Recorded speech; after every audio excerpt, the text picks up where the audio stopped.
Hello, my name is Tom Allo, and I'm a water resource control engineer in the site cleanup program at the San Diego Water Board. My supervisor, Sarah Marin, and I are managing the contract between the Water Board and SDSU's SAGE project. We partnered with SAGE to find historical dry cleaners in San Diego County because of their potential to affect groundwater quality and impact human health. Today, I'll be giving you some general information regarding the state agency that Sarah and I work for, the effects of chemical spills and leaks from historical dry cleaners.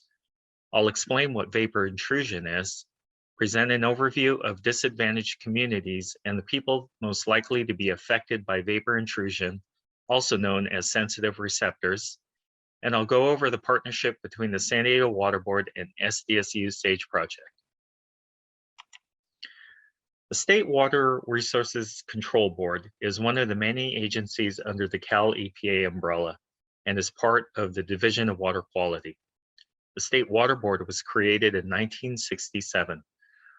Under the State Water Board are 9 regional water boards, which span from Region 1 in the North Coast to Region 9 in San Diego. The state and regional board's mission is to protect California's water resources and drinking water.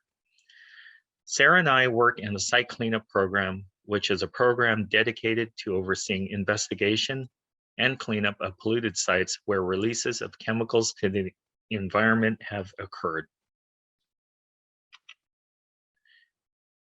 Tetrachloroethylene, or PCE, is a solvent used to clean and remove stains from clothes. Many historical dry cleaners have intentionally dumped or accidentally spilled PCE into the environment, where it contaminates soil and groundwater. The site cleanup program oversees many dry cleaner sites in the San Diego region that are contaminated with PCE. PCE breaks down slowly and easily moves from liquid form into gas form. Because of this, dry cleaners with PCE releases not only leads to groundwater pollution, but also results in PCE exposure to people when they breathe in air containing PCE that is moved into the building through the vapor intrusion pathway. Vapor intrusion is the migration of the chemicals present in vapor or air into a building, such as a nearby home or business.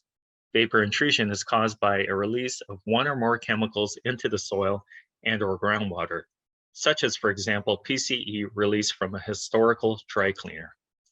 If uncontrolled, PCE chemical vapors can move through gaps and cracks in a building foundation or into a sewer line and eventually into a building. In this way, the PCE can be present in the air breathed by people within the building. The EPA classifies PCE as a chemical that can cause serious health issues, including cancer. This is why the site cleanup program has a lot of interest in historical dry cleaners in the San Diego region.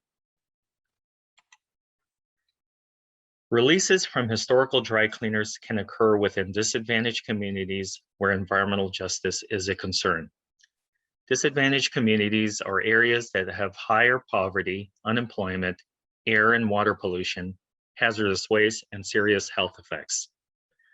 Dry cleaner releases can also occur near buildings occupied by people that have high risks of experiencing serious health issues due to chemical exposure.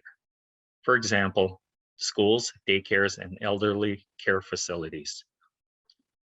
Dry cleaner releases near homes are also important to identify because people spend longer periods of time in their homes as opposed to places where they work.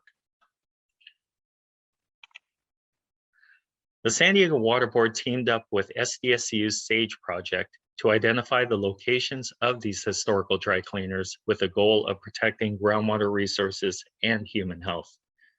We work closely with students to identify and map dry cleaners using a variety of data sources to create Geographic Information System, or GIS, layers that will be integrated into the Water Board's mapping tool.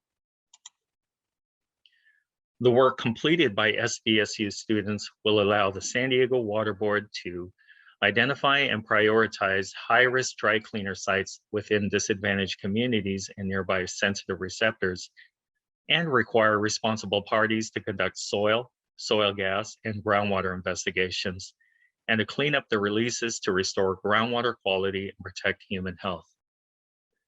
Because of the success of this project, we are able to identify and clean up previously unknown releases of waste that disproportionately affect vulnerable communities. A big thanks to Christopher Patron-Soberano and SDSU faculty and students for their dedication and hard work. Thanks, and that concludes my presentation.